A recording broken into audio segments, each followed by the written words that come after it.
함께 찾아 봉독하도록 하겠습니다. 마가복음 15장 21절부터 32절까지 함께 봉독하도록 하겠습니다.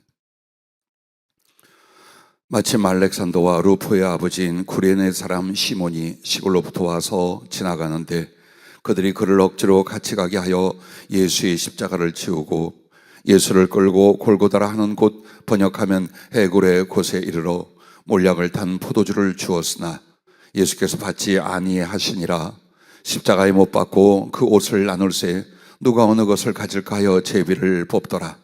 때가 제3시가 되어 십자가에 못 박으니라. 그 위에 있는 죄패에 유대인의 왕이라고 썼고 강도 둘을 예수와 함께 십자가에 못 박으니 하나는 그의 우편에 하나는 좌편에 있더라.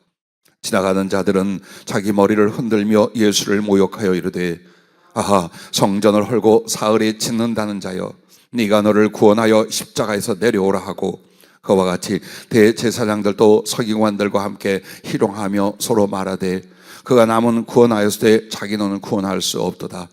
이스라엘 왕 그리스도가 지금 십자가에서 내려와 우리가 보고 믿게 할지어다 하며 함께 십자가에 못 박힌 자들도 예수를 욕하더라. 아멘.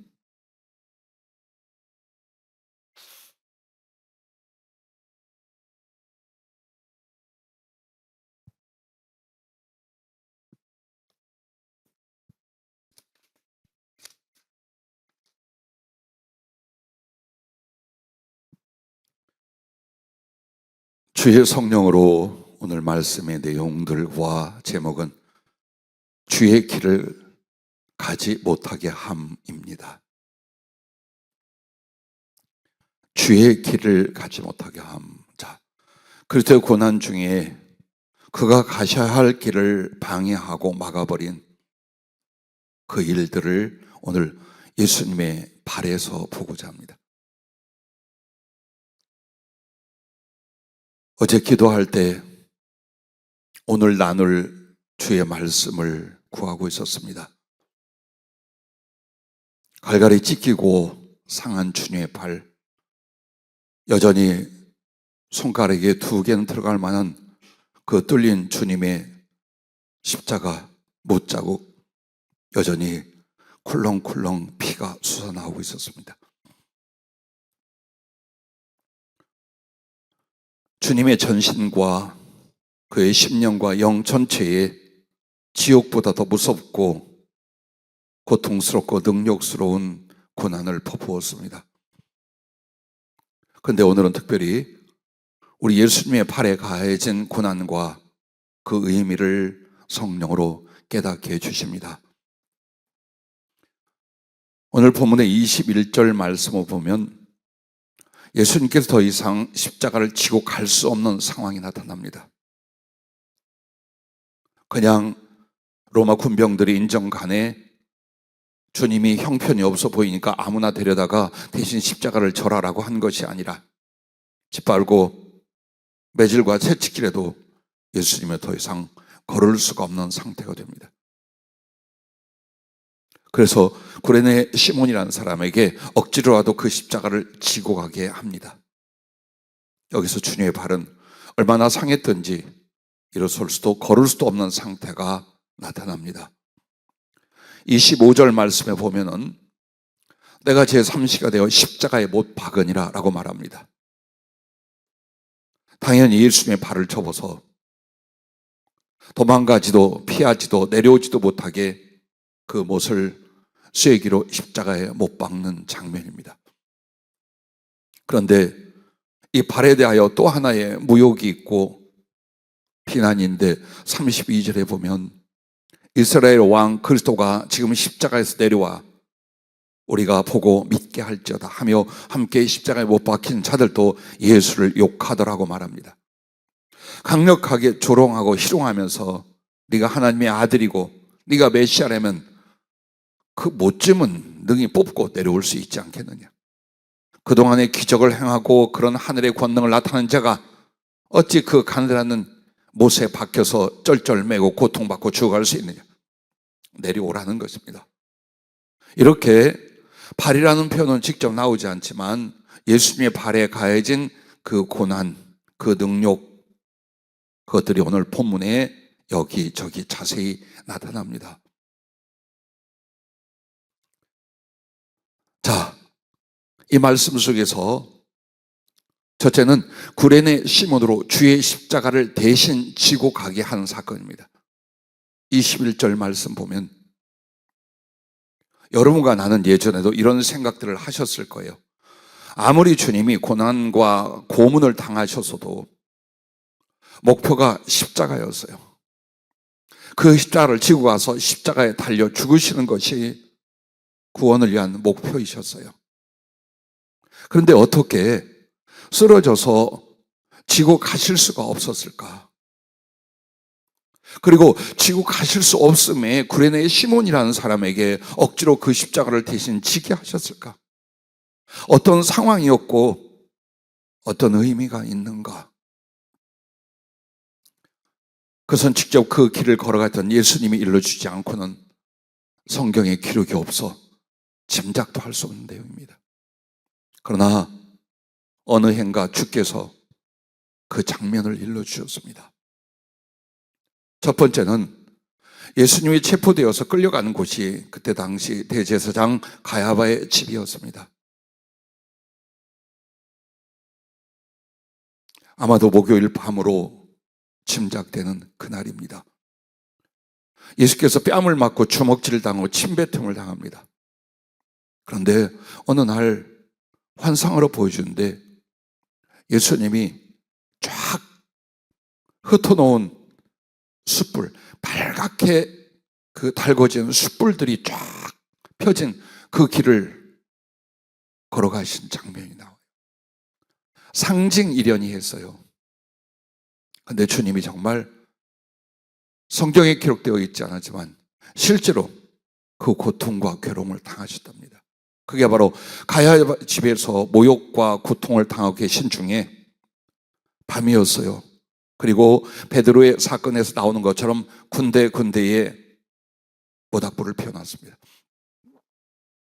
그때에 예수님을 조롱하고 미워하는 어떤 자들이 네가 물 위도 걸은 자라면 불 위도 걸어봐라 하고 맨발의 주님을 발로 차서 그 숯불 퍼뜨려 놓고 그 위에다 밀어 던졌어요.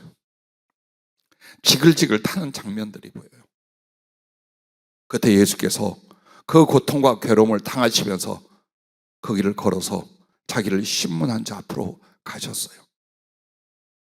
이미 예수님의 발은 그 숯불에 데이고 되어서 상하고 떨어져 나가고 있었어요. 그리고 빌라도의 법정에서 그토록 고통과 괴로움에 채찍질을 당하시고 온몸은 갈갈이 찢기셨습니다.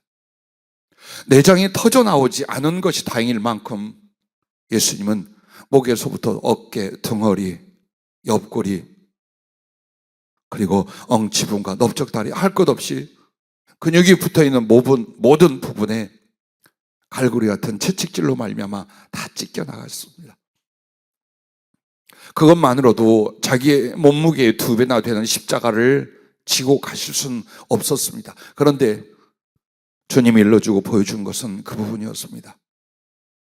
빌라도의 법정을 나서면서 골고다 언덕에 주님 십자가에 치는 장소까지 주님을 미워하는 그 원수들이 전부 다 깨진 사기 조각, 날카로운 돌 조각, 나무 가시, 그리고 꺾어진 가지 등으로 길을 전체를 다 덮어놓았어요.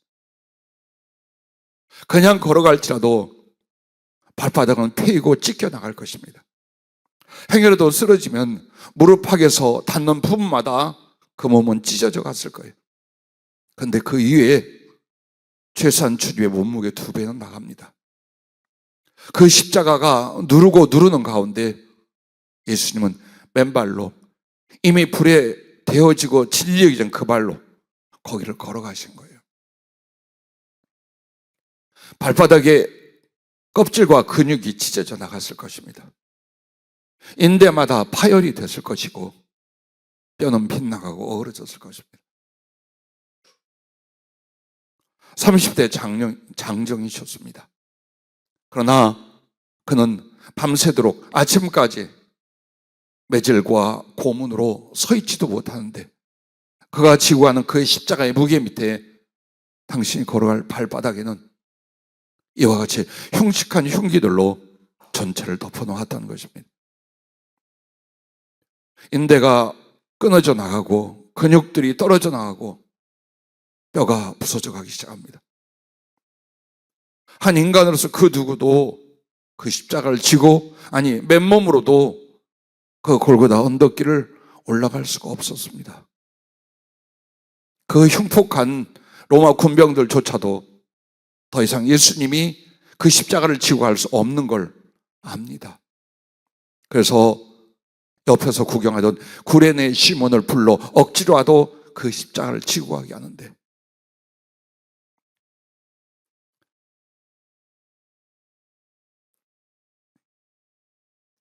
자, 무엇이 배경이었을까요? 무슨 뜻이 있었을까요? 그것은 예수 그리스도의 십자가의 구속을 이루지 못하게 하려는 원수의 회방이었습니다. 십자가를 지고 가지 못하면 십자가에 달릴 수 없어요. 십자가에 달리지 못하면 여러분과 나의 죄, 인간들의 죄악을 담당하실 수가 없어요. 그러므로 주님이 태어날 때부터 죽이려 했지만 이제 마지막 결정적으로는 죽이는 것보다 더 그 십자가를 지고 가지 못하게 하는 것이었습니다. 여러분과 내가 믿는 이 신앙을 고린도전서 1장 18절에는 십자가의 도라고 말합니다. 왜 십자가의 도라고 말할까요? 우리가 하나님을 만난 것도, 죄 사함을 받은 것도, 그분의 생명을 얻은 것도, 그 하나님의 사랑도 모두 다 십자가를 통해서 보고 받고 배우게 됐습니다. 그러므로 예수 믿는 신앙 자체를 십자가의 도라고 말합니다. 십자가의 도가 멸망하는 자들에게는 미련한 것이요 구원을 받는 우리에게는 하나님의 능력이라고 사도 바울은 말합니다. 그래서 그는 그의 신앙과 복음 전파에 대하여 이렇게 말합니다. 내가 너희 중에서 예수 그리스도와 그가 십자가에 못 박히신 것 외에는 아무것도 알지 아니하기로 작정하였습니다 라고 말합니다. 그렇습니다. 여러분과 나도 마찬가지입니다. 1000가지의 교리가 있고 10,000가지의 성경의 내용들이 있습니다. 그러나 여러분이 예수님을 믿는 길, 예수님을 사랑하고 거룩한 신앙과 사명으로 살아가는 건 바로 십자가이면 족합니다. 십자가로 충만해질 수 있기를 주의 이름으로 축복합니다. 그러므로 사단은 악한 자들을 충동하며 예수님이 그 십자가를 지고 가서 십자가의 도, 십자가의 구원을 이루지 못하도록 고통스럽게, 괴롭게, 더욱 잔인하게 회방했던 사실입니다. 자, 이 일에 어찌하여 사단이 배경인가? 그 악한 마귀가 어찌하여 이렇게 했는가를 짐작할 수 있는 내용이 마태복음 16장 21절부터 나옵니다. 이때부터 예수 그리스도께서 자기가 예루살렘에 올라가 장로들과 대제사장들과 서기관들에게 많은 고난을 받고 죽임을 당하고 제3일에 살아나야 할 것을 제자들에게 비로소 나타내시니 고난받고 죽으실 것, 십자가에 달리실 것을 제자들에게 말합니다. 그때에 베드로가 예수를 붙들고 항변하여 이르되 주여 그리 마옵소서, 이 일이 결코 주께 미치지 아니하리다. 의리 있는 말이에요. 용감한 말이에요. 사랑과 선한 말이에요. 그런데 그렇게 강력하게 십자가의 길을 막겠다는 베드로를 향하여 예수님은 이렇게 대답합니다. 예수께서 돌이키시며 베드로에게 이르시되 사탄아 내 뒤로 물러가라. 너는 나를 넘어지게 하는 자로다. 네가 하나님의 일을 생각하지 아니하고 도리어 사람의 일을 생각하는도다 하시고, 십자가를 지지 못하게 하는 건 사단이 하는 것이라는 거예요. 그 고난과 죽음을 당할 수 없게끔 하는 것이 사람의 정의고 사랑이고 의리라고 생각했지만 그 배경은 하나님의 원수, 우리들의 원수인 마귀가 주의 구속의 일을 이루지 못하게 하리라는 것을 예수님이 직접 말씀하고 있는 것입니다. 그러므로 베드로나 그 제자들, 오늘날 우리들이 어떻게 신앙생활을 해야 되는가? 예수께서 제자들에게 이르시되 누구든지 나를 따라오려거든 자기를 부인하고 자기 십자가를 지고 나를 따를 것이니라. 누구든지 제 목숨을 구원하고자 하면 잃을 것이요 누구든지 나를 위하여 제 목숨을 잃으면 찾으리라 라고 말씀하셨습니다. 그러므로 복음서를 다시 보면 곳곳에 사단이 예수 그리스도의 십자가의 길을, 그 거룩한 구원의 도를 방해하는 장면들이 나오게 됩니다. 예수님께서 공생이 처음 시작할 때에 광야에 나가 금식기도 하십니다. 40을 금식한데 성령에 이끌려 사단에게 시험을 받는다고 하십니다. 그때에 사단이 요구한 것은 육신적인 한 사람의 행복과 영광을 구하게 만드는 것이었습니다.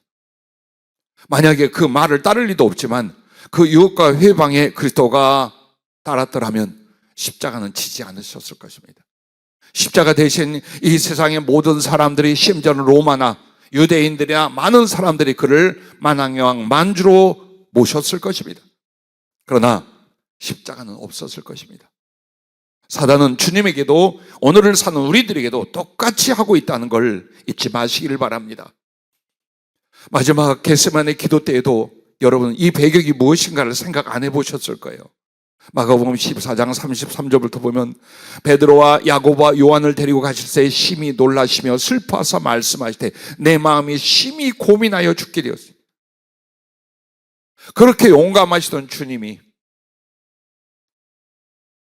그렇게 담대하던 예수님이 십자가를 앞에 두고 당신의 심정을 고백하는데 내 마음이 심히 고민하여 죽을 것 같다는 거예요. 우리는 이것을 한 인간의 고뇌로만 보서 그렇지 않아요. 오늘 여러분의 심령에 부정적인 것이 강력하게 나타날 때 여러분은 혼자 하는 건 줄 압니까? 그게 사단의 공격이고 귀신의 역사예요. 사람을 미치게 만드는 것만이 귀신 역사가 아닙니다. 이 마음의 절망이, 이 마음의 분노가, 이 마음의 정욕이, 이 마음의 죄악의 상태가, 혹은 이 마음의 삶에 대한 염려와 두려움이 강하게 밀려올 때 100% 사단이 역사하고 있다는 걸 여러분 인정하셔야 됩니다. 자, 주님 그렇게 시험받고 있습니다. 공생의 시작 때만이 아니에요. 이제 십자가 앞에서 어떻게 시험을 받고 어떤 고뇌와 슬픔과 고통을 겪고 계신가를 보십시오. 그래서 제자들에게 너희는 여기 머물러 깨어있으라 하시고, 이 마음 충분히 이해하는 게, 물론 주님 홀로 기도하셔도 충분해요. 주님 홀로 구속의 일을 이루실 거예요. 그러나 얼마나 외롭고 슬프고 괴로웠으면 그 피곤해서 눈도 못 뜨는 제자들에게 당신을 위하여 함께 기도해달라, 혹은 너희를 위하여 시험에 들지 않고 깨어있어 기도하라고 말씀하겠습니다. 목사가 자기 교회에서 가장 바라는 게 기도하는 사람들이에요. 정말 깨어서 기도하는 믿음의 동지들이 이 사역과 이 신앙에 얼마나 위대한 힘을 발휘하는가예요. 함께 기도하는 사람, 진심으로 기도하는 사람보다 더 든든한 동지는 솔직히 말해서 없어요, 사역에서.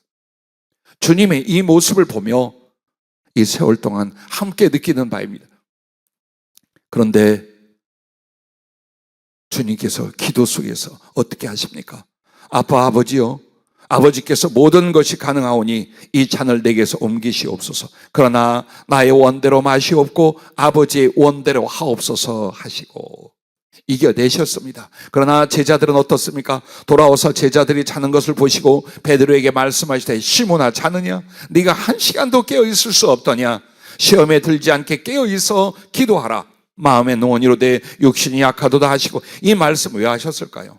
지금 이 상황이 바로 시험이라는 것, 사단의 유혹과 강력한 시험이라는 걸 가르쳐 말씀하고 있는 거예요.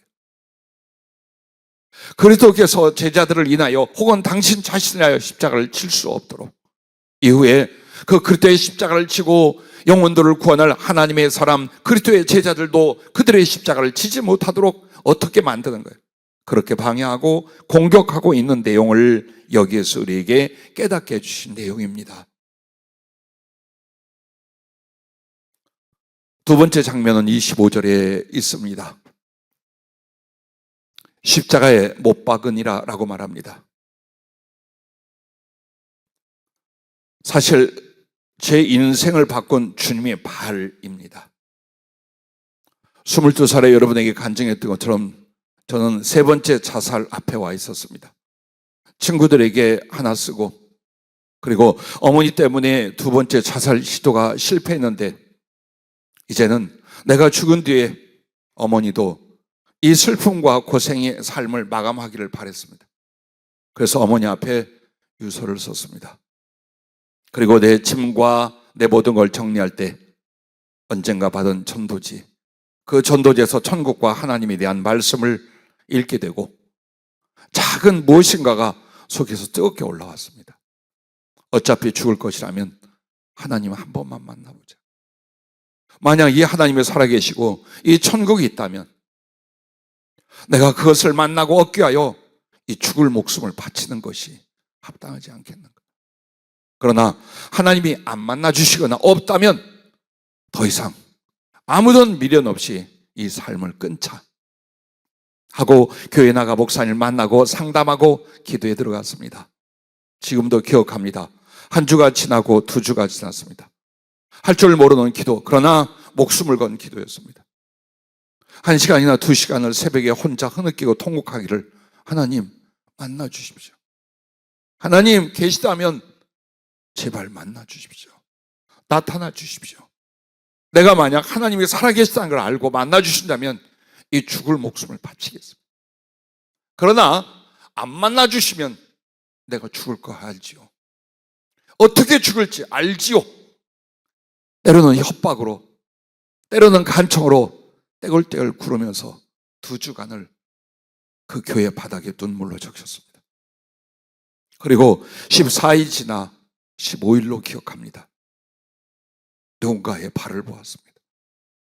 흐느끼고 있는 나에게 두 발이 겹쳐져 있었습니다. 내게 예수님이 나타나는데 내가 생각하던 이 세상을 지으신 하나님은 따로 있는 줄 알았어요. 바로 예수, 십자가에 달리신 예수, 그분이 나를 만나신 하나님이었습니다. 그런데 그 예수님께서 어떤 영광의 모습도 아니요, 십자가에 달려 계셨어요. 그런데 그 십자가에서도 한 번에 보게 한 게 아니라 발을 먼저 보게 했어요. 두 발이 겹쳐져서 발목 부분에 굉장히 큰, 마치 돌을 깨는 정 같은 그 대가리, 그렇게 만들어진 쐐기가 발목을 관통하고 있었어요. 그리고 그 발 주변은 다 짓이겨지고 찢겨져서 발인지 무엇인지를 알아볼 수 없을 정도로, 그리고 여전히 비 온 날 작은 땅에서 샘물처럼 쏟아나는 꼭 그 장면처럼 그 대못 박힌 자국에서 피가 꾸룩꾸룩꾸룩 계속 쏟아지고 있어요. 근데 그것을 잠깐 보다가 너무나 놀라 눈을 떴습니다. 눈을 떴는데 환상이 아니라 내 앞에 정말 있는 거예요.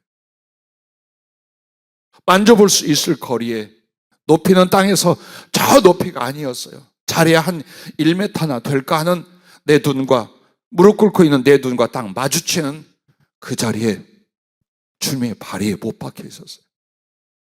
그리고 종아리, 무릎, 넓적다리, 배와 가슴, 양쪽 손과 얼굴을 보여주셨어요.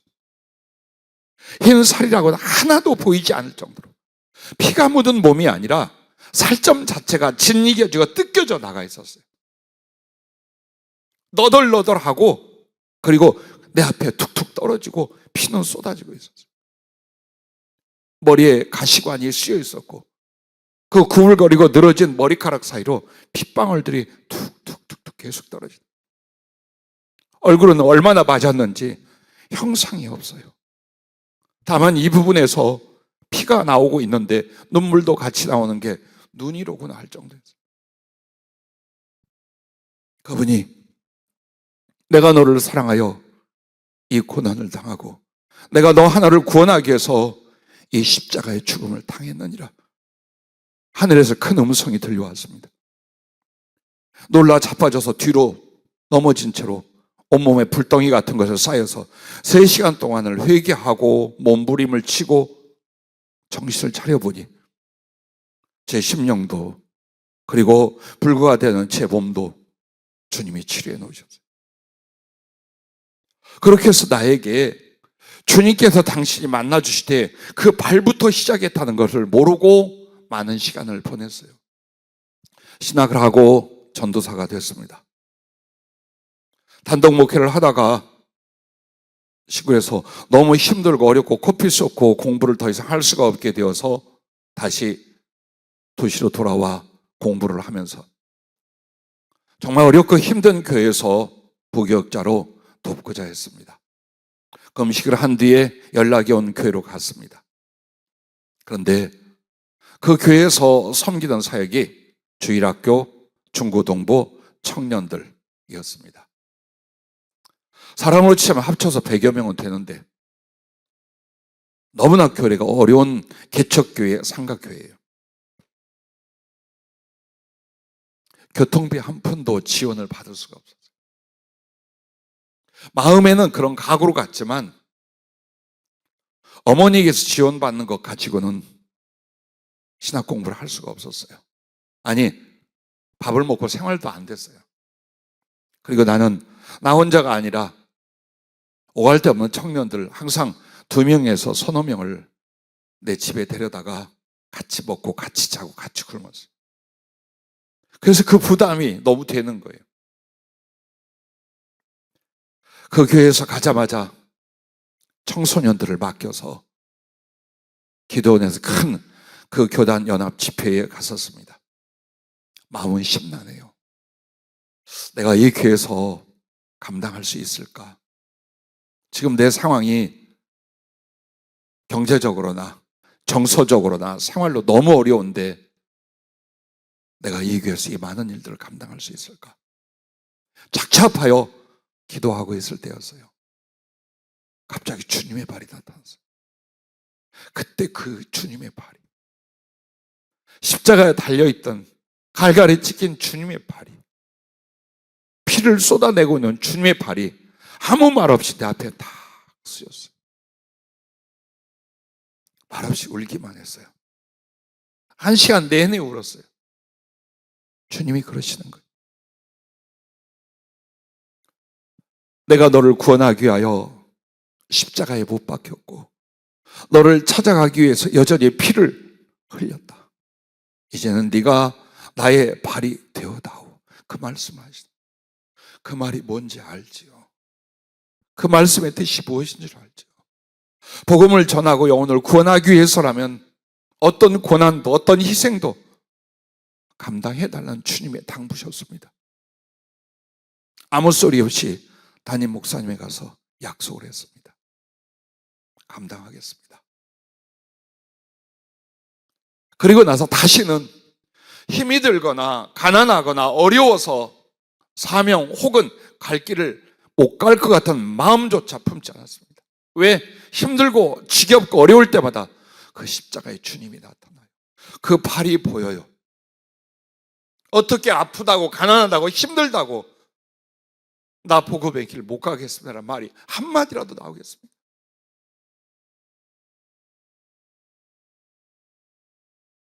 그런데 여러분, 주님 발을 십자가에 못 박았다라는 건 또 하나의 의미가 있어요. 그리스도께서 부활하사 자기 백성에게 복음을 전하러 갈 수 없게 하려는 거예요. 그 십자가에서 저주와 능력 속에 죽어 썩어 문드러질지언정 부활하지 못하게, 혹은 나아가 그 부활의 복음을 전하지 못하도록 하고자 하는 악한 사단의 의도, 영적인 저주의 의도가 십자가에 못 박아버린 것입니다. 주님이 세상에 어찌 오셨습니까? 마가복음 1장 35절부터 보면 가슴 아픈, 그러나 우리에게 똑바로 주신 교훈이 있습니다. 새벽 아직도 밝기 전에 예수께서 일어나 나가 한적한 곳으로 가서 거기서 기도하시더니. 여러분 기억나시죠? 옛날 어떤 목사님이 너무 새벽 기도가 힘들어서 새벽 기도 가시면서 그랬대요. 세상에 어떤 놈이 새벽 기도 만들어가지고 이 죽을 고생을 하나. 그러다가 바로 마가복음 1장 35절 말씀을 봤답니다. 새벽 아직도 밝기 전에 예수께서 일어나 나가 한적한 곳으로 가서 거기서 기도하시더니. 그런데 이 기도가 무엇인가 보십시오. 시몬과 및 그와 함께 있는 자들이 예수의 뒤를 따라가 만나서 이르되 모든 사람이 주를 찾나이다. 이르시되 우리가 다른 가까운 마을들로 가서 거기서도 전도하리니 내가 이를 위하여 왔노라 하시고 이에 온 갈릴리에 다니시며 그들의 여러 회당에서 전도하시고 또 귀신들을 내쫓으시더라 라고 말합니다. 즉 주님의 오신 이유는 전도하기 위함이었어요.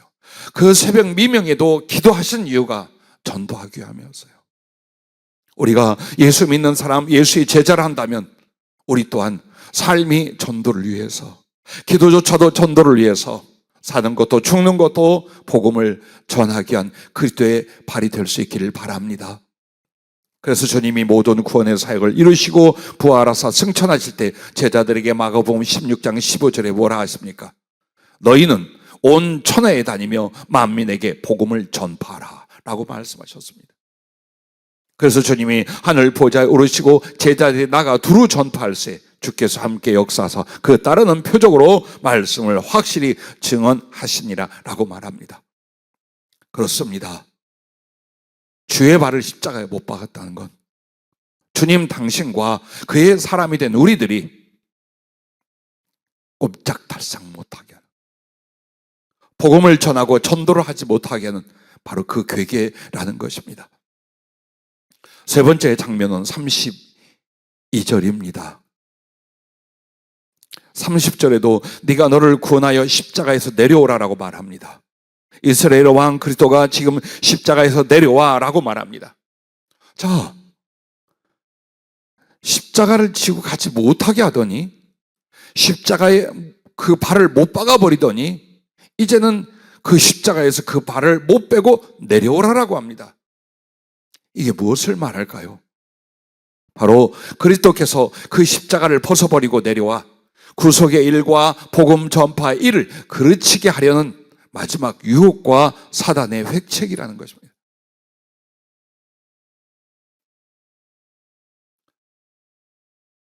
혹시 여러분이 어떤 둔기나 칼이나 이런 걸로 살이 찢겨져 본 적이 있습니까?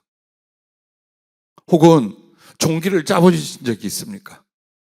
종기를 짠데 이게 바로 안 돼가지고 한 번, 두 번, 세 번, 10번을 짜본 적이 있습니까? 아마추어 레슬링 할 때에 종기가 잘 나요. 그 피부가 매트에서 땀 흘리고 햇볕을 쐬지 않은 운동이라 무릎 밑에 종아리 부분에 조그만 종기가 났어요. 그때에 감독이 담뱃불로 지졌어요. 바로 소독하고 없어지게 한다고. 근데 참았어요. 그랬더니 그 감독과 주변의 사람들이 아유 징그럽게 독한 놈. 아야 해야 돼요 그거. 그랬어요. 그런데 중요한 건 이게 덧나기 시작한 거예요. 그렇게 해서 가운데 구멍이 꼭 제주도 그 한라산 백록다처럼 뚫어지고 주변에 7개의 또 종기가 빵빵 뚫어지지 않아요. 전국체전이 얼마 안 남았는데 다리가 그 모양이 됐어요. 진짜 괴롭고 너무너무 아파요. 한 달, 두 달, 세 달 운동을 하는데 죽을 것 안 나요. 병원에 가면 무조건 하지 말라는 거예요. 큰 시합이 당장 있는데. 그러다가 중국 사람 한 의원을 만났습니다. 그 모습을 보더니 우리 같이 운동하는 친구, 여기 우리 교회 왔던 그 기정이라는 친구, 등치 좋은 친구들한테 내 양쪽 손과 다리를 다 잡으라고 시켜요.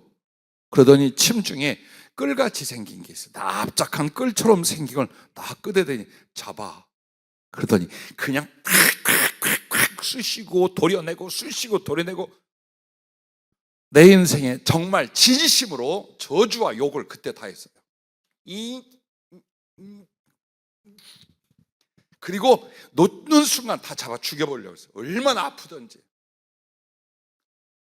담뱃불로 지지는 게 문제가 아니고 살이 찢겨나는 게 문제가 아니라 그 종기로 깊어진 그 골짜기 주변을 전부 다 찍어내는데 이거 정말 왜 이야기를 했게요?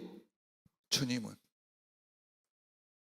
우리는 주께서 당하시는 고난이 십자가에 못 박히고 채찍 맞고 이렇게 합니다.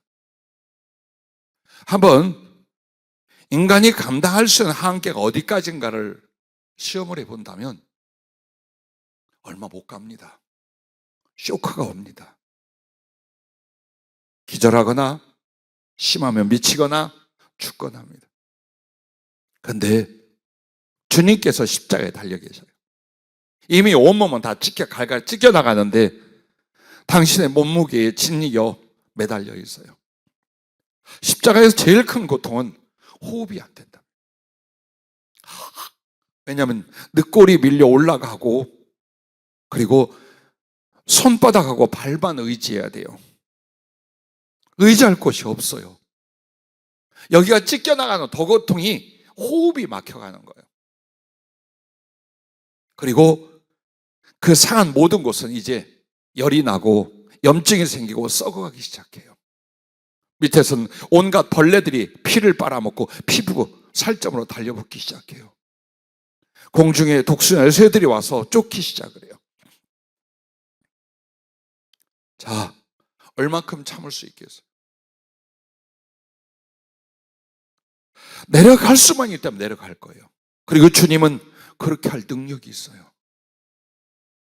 십자가에서 뛰어내릴 만한 능력이 있어요. 자격도 있어요. 그래도 괜찮아요. 그랬다간 당신은 홧김에 다 잡아 죽여버릴 수 있어요. 하늘에 불을 내려서 로마고 유대고 뭐고 다 살라버릴 수도 있어요. 예, 그렇게 했더라면 십자가의 구원은 이루어지지 않았죠. 그래서 사단이 마지막으로 하는 게 어때요? 십자가 못 지게 하고 십자가에 못 박아 버리고 이제는 내려오라는 거예요. 내려오라는 거예요. 주님과 우리를 비교하면서 말씀을 상고해 보시기 바랍니다. 그래, 예수가 거기서 내려온다면 네가 하나님의 아들 메시아라는 거 우리가 믿어주겠다. 처참하게 고통받고 지옥에 그 부어지는 불구덩이의 괴로움을 겪으시고 그렇게 죽으면서 메시아라는 걸 증명하는 것보다 주먹을 써서 그냥 확 다 뒤집어 엎어서 이놈의 시기들 하고 겁을 줘서 당신이 하나님의 아들이라는 걸 보여줄 수도 있잖아요. 근데 거기에는 진리와 하나님의 사랑의 언약에 맞지 않아. 그리고 어느 사람도 회개하고 진심으로 사랑의 감동으로 돌아오질 않아요. 예수님, 당신의 구원의 은혜 앞에 회개하는 이유가 뭔 줄 압니까? 나는 죄인이고 악한 자인데 그는 선하시고 어르시되 나를 위하여 그 선과 의의 사랑을 실천하신 희생 때문이에요. 그래서 우리는 그분을 하나님이라 구주라 말합니다. 그리고 그분을 내 사랑이라고 말합니다. 너 안 믿으면 때려 죽여버려 할 것 같으면 누가 믿었으며 누가 그분의 사랑을 알았겠어요? 그걸 위하여 주님은 끝까지 견디시고 당하시고 그리고 뭐라고 말합니까? 그 고통과 괴로움의 시간을 다 채우시고 다 이루었다 하고서야 운명하십니다. 예, 아버지 하나님의 뜻을 위하여 우리 구원을 위하여 당신이 감당할 모든 고통과 능력과 저주를 다 채우십니다. 그리고 다 이루었다는 말은 그냥 선포가 아닌 거예요. 이 고통들을 인내하고 이 저주와 능력을 감사함으로 감당하는 끝에 이제 아버지께 영광을 우리에게 생명을 줄 수 있는 모든 당신 희생을 마치시고 다 이루었다는 거예요. 목사로서 나 또한 여러분들이 주님 앞에 우리가 마땅히 해야 될 인내며 수고며 사랑의 충성을 다 이루었다라고 죽을 수 있기를 바랍니다. 죽는 자리에서 자식들 걱정하고 돈 걱정하고 살아온 삶 후회하고 죽는 거 벌벌 떨고 만약 그리스도인이 이 상태라면 하늘나라 못 갈 거예요. 그 안에는 그리스도가 없는 상태일 거예요. 그래서 저는 이런 훈련을 많이 합니다. 기도할 때 가상을 해보는 거예요. 내가 지금 어떤 상황에서 죽어가고 있다면 어떤 상황에서 이런 위협과 고난을 겪고 있다면 그게 진짜라면 난 어떻게 할 것인가? 그 상황은 아직 안 왔어요. 그러나 그것은 내가 영적으로 기도 속에서 얼마든지 진실을 설정해 놓고 나의 양심과 나의 신앙에 대한 테스트 내지는 변화를 시도할 수 있어요. 나는 우리 목사님들과 많은 주의종으로 갈 사람들이 그거 할 수 있기를 바라요. 여러분의 극지에 선교사로 파송이 되었어요. 몸을 감당할 수 없는 어려움들과 물질적 지원도 별로 없는 데다가 몸엔 병이 왔어요. 집에 있는 가족들은 돌보지도 못해요. 어떻게 하실래요? 어떻게 할 거예요? 다음을 기약해야지.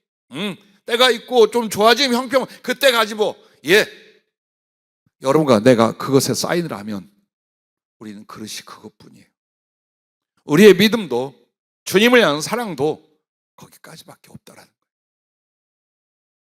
매를 맞고 있어요. 말할 수 없는 분노가 치밀고 말할 수 없는 능력과 모욕을 당하고 있어요. 고문을 당하고 있어요. 정신이 들었다 나갔다 혀를 깨물어도 이 고통을 벗어날 수 없어요. 그런데 예수님을 한 번만 부인하라고 해요. 여러분에게 수많은 생각, 베드로도 예수님을 부인했어. 내가 부인하고 이 자리를 벗어난 뒤에 1000배로 충성하여 내가 회개의 열매를 맺지 라고 할 수 있어요. 그러나 바울은 뭐라고 합니까? 우리가 주님을 부인하면 주님도 우리를 부인할 것이라. 예, 어떤 고통과 괴로움에서도 그리스도를 시인하고 그리스도를 사랑하기 위하여 그 고통과 고문과 괴로움과 버려짐을 감당하는 인내와 믿음이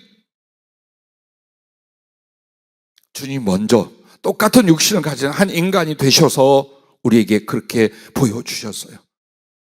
우리가 주님의 고난은 얼마나 리얼한 그분의 아픔을 우리가 경험해 보든가 혹은 깨달아 보든가가 아니에요. 그걸 우리가 어떻게 적용하여 우리도 그리스도를 따라가는 고난을 감당할 것인가?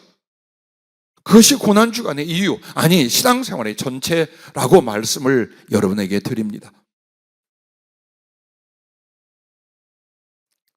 우리도 더 나은 삶을 위하여 고통과 능력과 가난을 혹 벗어날 수 있을지도 몰라요.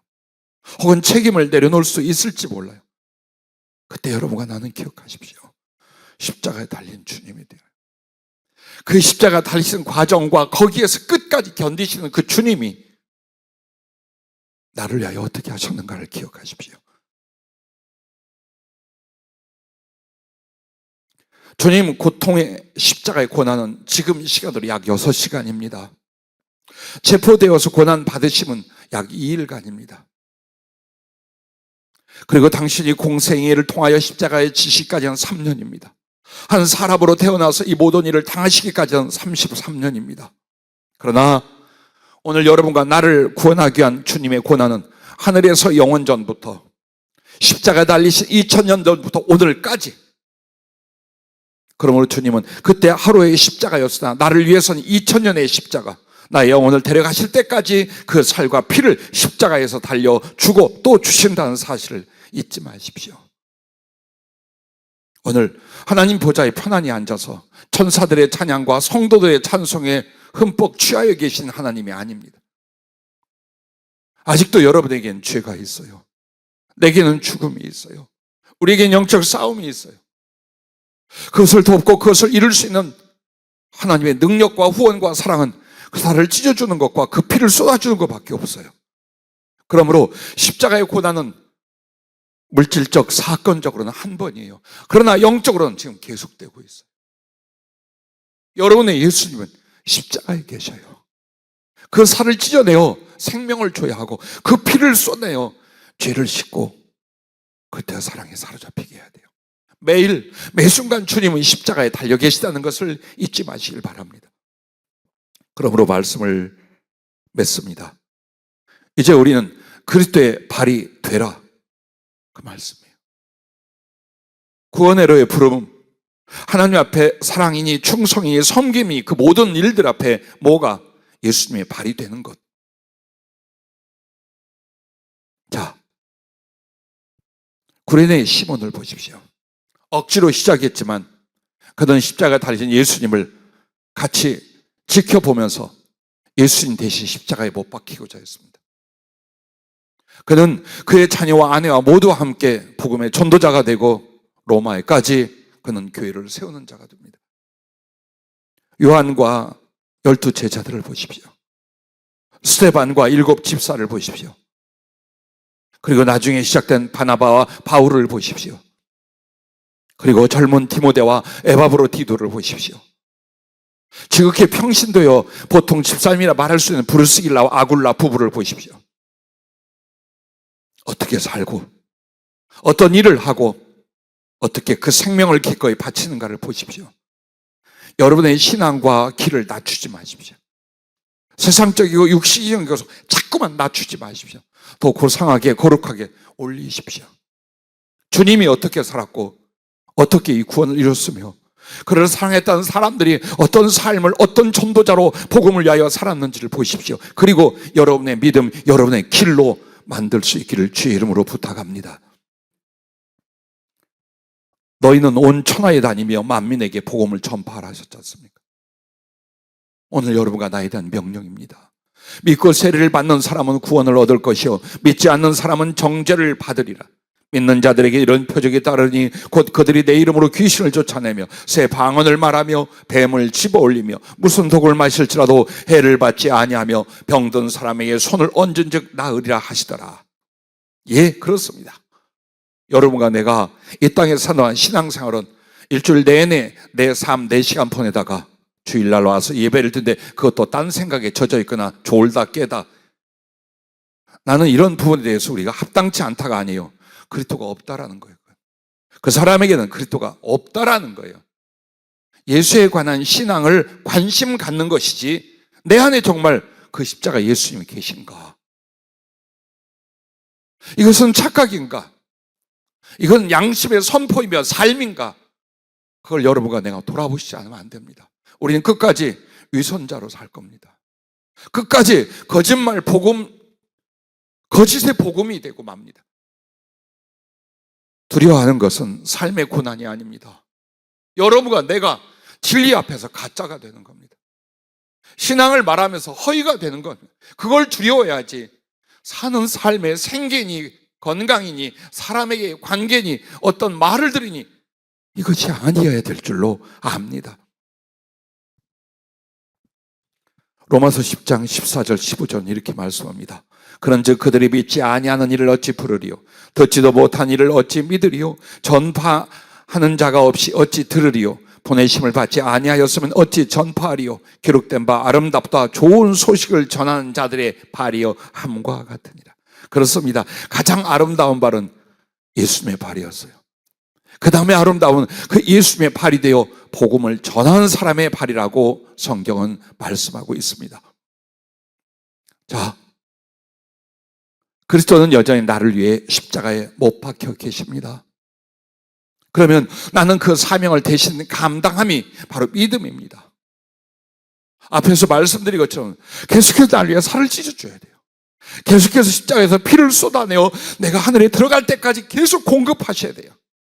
그러면 돌아다니면서 복음을 전한 건 예수님이 하는 거예요? 내가 하는 거예요? 여러분과 내가 하는 거예요. 자, 여러분의 머리는 주님이십니다. 나의 뇌가 활동을 하고 일을 하고 운동을 합니까? 지체인 손과 발과 온몸이 일을 하고 운동을 합니까? 명심하십시오. 주님은 십자가에 그 피와 살을 공급하시는 머리의 역할, 뇌로 계십니다. 우리가 복음을 전파하는 그 거룩한 운동과 일들을 감당하는 것입니다. 그럼 어떻게 될까요? 뇌로 말미암아 사지백체가 강건하여 생명력으로 살게 돼요. 그런데 만약 뇌가 움직인다고 합시다. 그러면 여러분의 손과 발은 바짝 말라 비틀어지고 여러분의 근육과 뼈는 쇠어지고 몸뚱이는 죽어요. 이걸 성령이 일러주시는 거예요. 예수님이 직접 하지. 지금도 갑자기 사람들에게 환상으로 나타나거나 뒤통수 치시거나 기적을 베풀어서 믿게 하지. 왜 그리스도인으로 복음을 전하게 하느냐? 만약 뇌가 모든 걸 다 하면 그 뇌에 달라붙어 있는 사지백체 그리스도의 지체인 너희는 절대로 하나님의 사랑도 생명도 구원도 얻지를 못한다라는 거예요. 그러므로 여러분과 내가 그리스도가 이루어주신 그 은혜, 그 거룩한 공로를 이제 어때요? 믿음의 행함으로 나타내는데 그것이 사랑을 품은 복음 전파, 바로 이것이랍니다.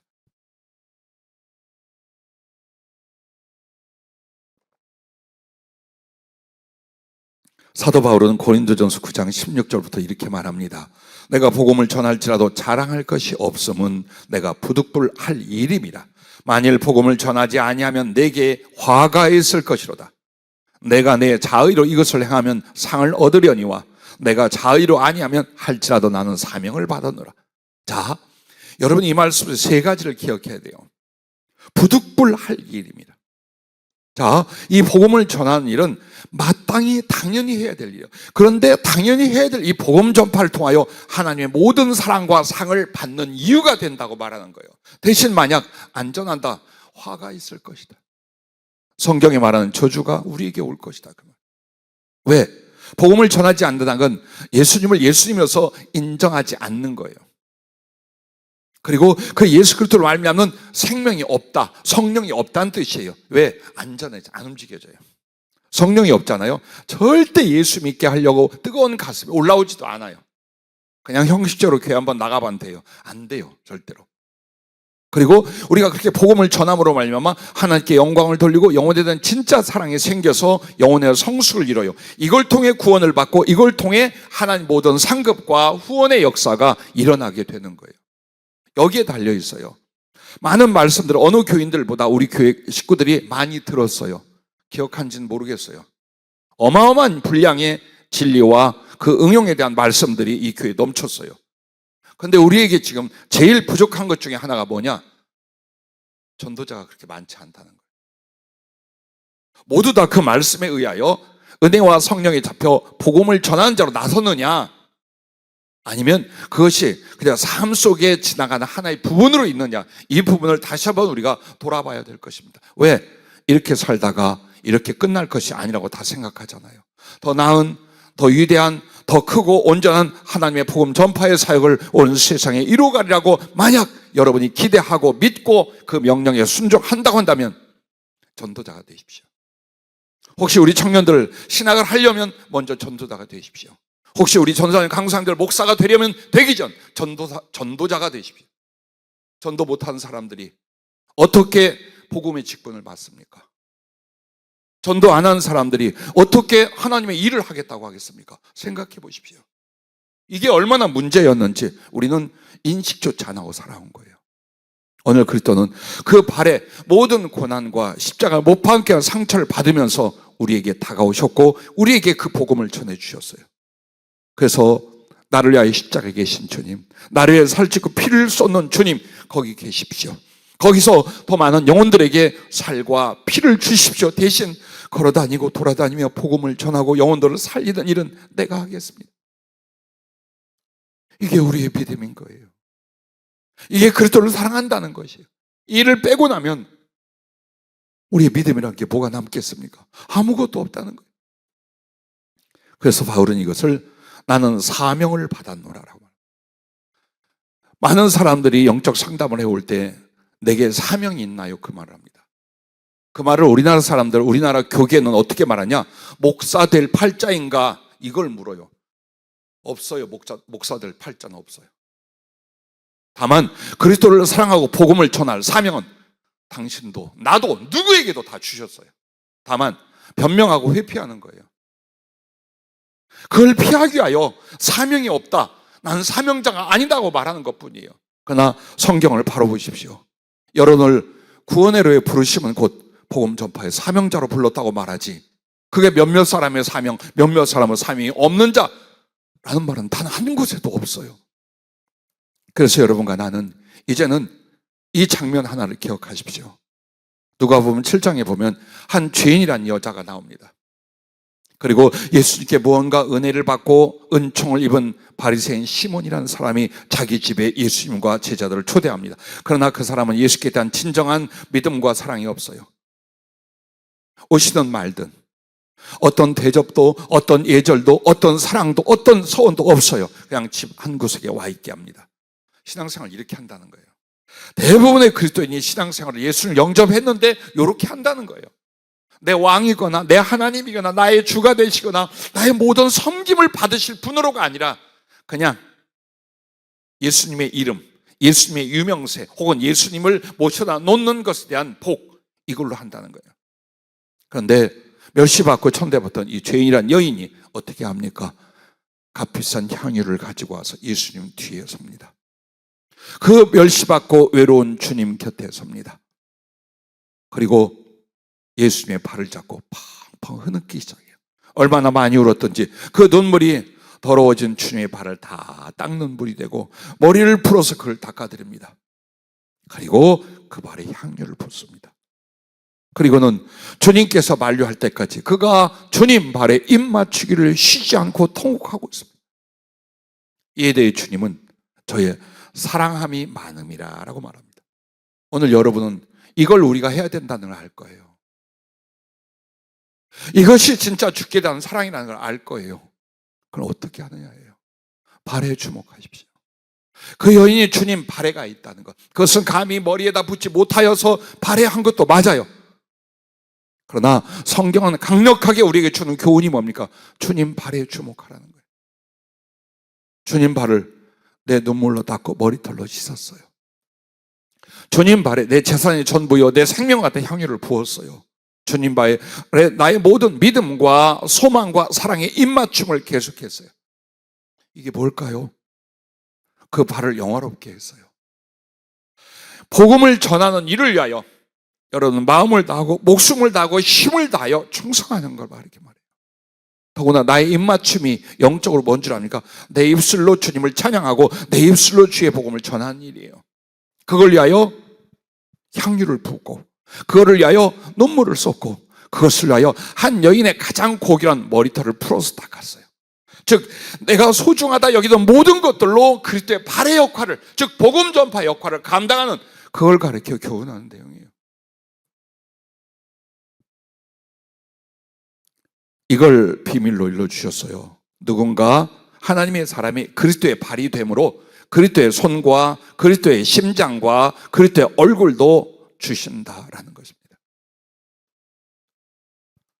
자, 마태복음 19장 27절에 베드로가 참 생각이 많은 분이에요. 이렇게 말합니다. 보소서 우리가 모든 것을 버리고 주를 따라 싸운즉 우리가 무엇을 얻으리까? 이것은 어떻게 보면은 에이 참나 하여튼 아이고 예수 믿는 사람들 이렇게 말할 수도 있어요. 그러나 좋은 질문이에요.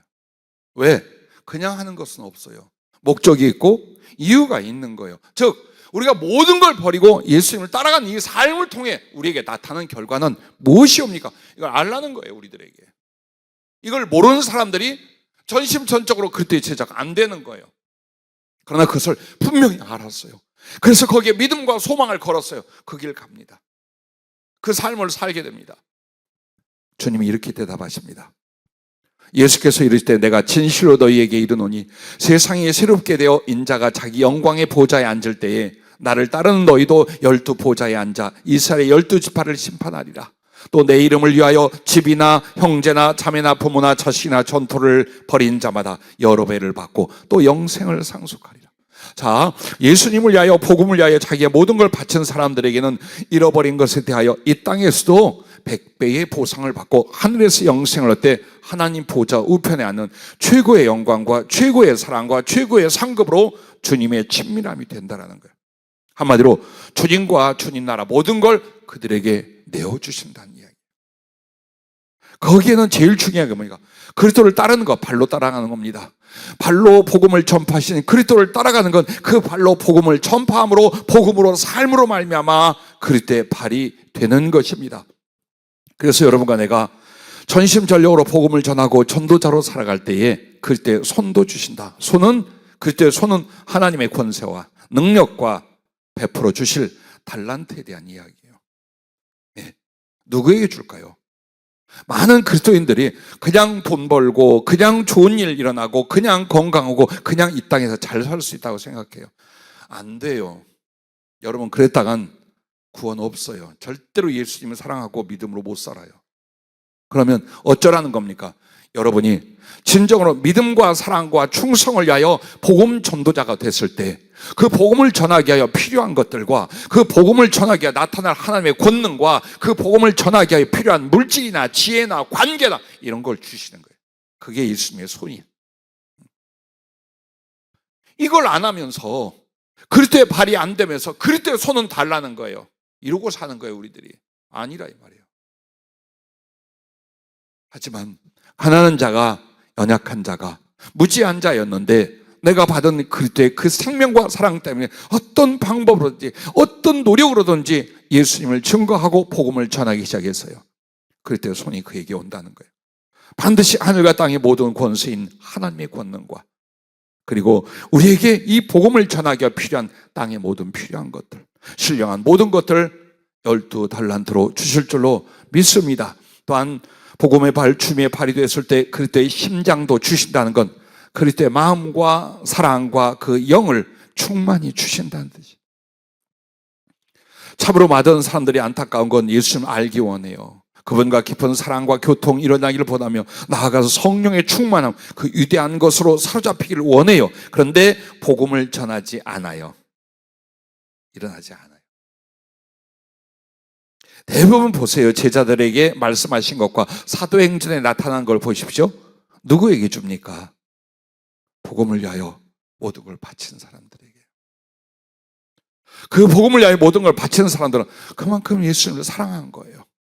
그리고 그 복음의 진리, 그 결과를 너무나 잘 알고 있는 거예요.